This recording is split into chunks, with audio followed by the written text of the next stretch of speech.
Olá! Hoje a gente vai explorar a vida e as ideias do Eric Arthur Blair, que todo mundo conhece como George Orwell, né?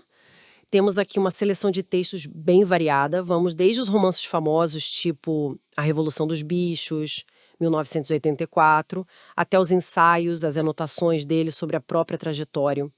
A ideia aqui é ir um pouco mais fundo, sabe? Não ficar só na capa do livro, mas tentar pegar o pensamento central desse autor britânico. Vamos investigar as críticas dele ao totalitarismo, a visão sobre o socialismo democrático, pobreza, linguagem, até a natureza da verdade. Parece meio filosófico, né? Sim, total. E de certa forma mesmo que ele não fosse, assim, um filósofo acadêmico formal. Exatamente. E a obra de Orwell é tipo um mapa fascinante da evolução intelectual dele. As experiências de vida foram mudando tudo, né?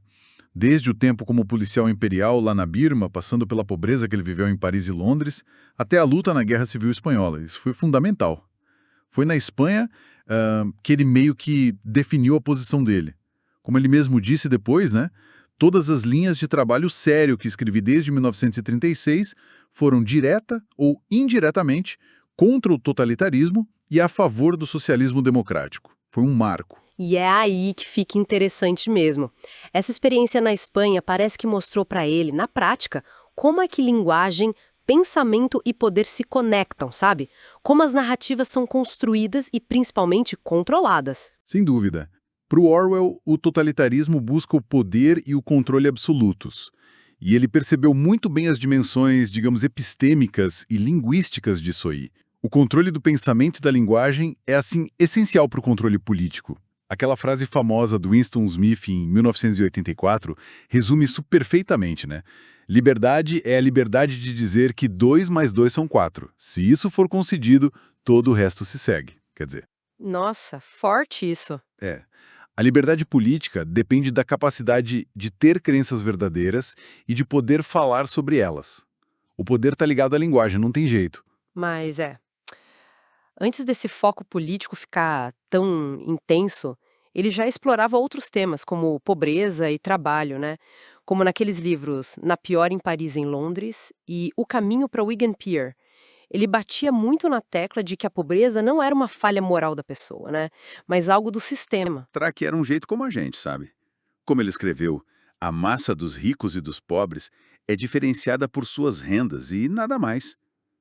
Era uma questão de dinheiro, não de caráter. E essa análise da pobreza foi a base para a defesa que ele fazia do socialismo democrático, que ele definia de um jeito bem direto: justiça e liberdade. Ah, interessante essa definição. Sim. E não era o comunismo soviético, que ele passou a ver como totalitário, principalmente depois da Espanha. Ele queria uma ordem com mais igualdade social, econômica, mas que preservasse as liberdades individuais, especialmente as intelectuais. Ele até propôs coisas concretas para a Inglaterra, como nacionalização, limites para a desigualdade de renda. Falando em controle, pensamento, tem outro conceito importante que ele desenvolveu, o de nacionalismo, mas não do jeito que a gente costuma pensar, né? Não só o amor pela nação. Isso, ele via o nacionalismo mais como um hábito mental, uma coisa meio perigosa assim, de se identificar totalmente com uma unidade de poder, uma nação, um grupo, e colocar essa unidade acima do bem e do mal, sabe? Sempre buscando mais prestígio, mais poder, em competição com os outros. Hum. E qual a diferença para o patriotismo, então? Ele diferenciava bem. O patriotismo, para ele, seria algo mais defensivo. Um apego ao próprio lugar, ao modo de vida, mas sem essa coisa agressiva e expansionista do nacionalismo. Entendi.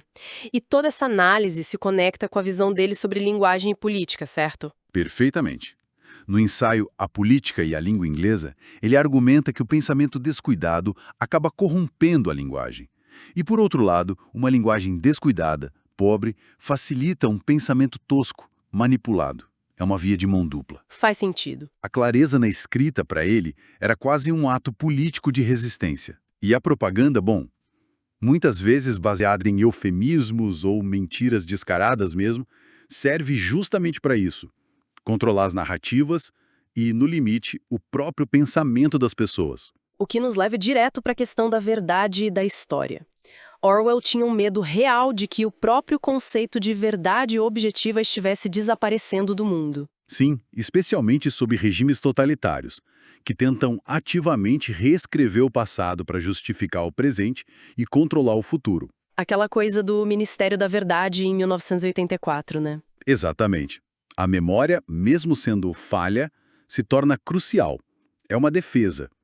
Mas ela também é muito vulnerável à manipulação. Se você controla o passado, como diz o partido lá no livro, você controla o futuro. Se controla o presente, controla o passado. É um ciclo. Então, para a gente ir fechando nossa conversa, fica claro que Orwell foi muito mais que um romancista de distopias famosas, né?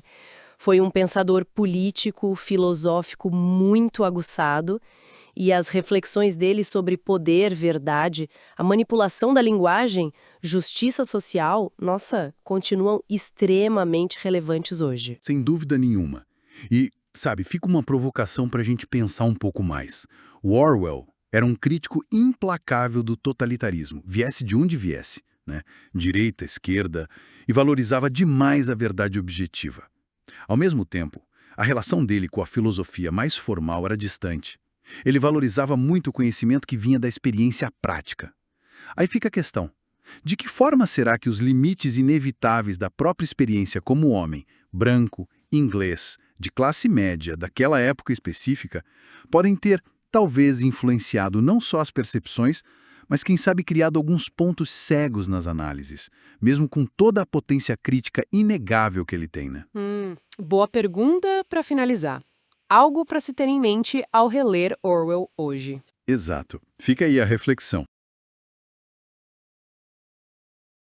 Gente, encontro vocês em outro podcast. Não esqueçam de se inscrever no nosso canal.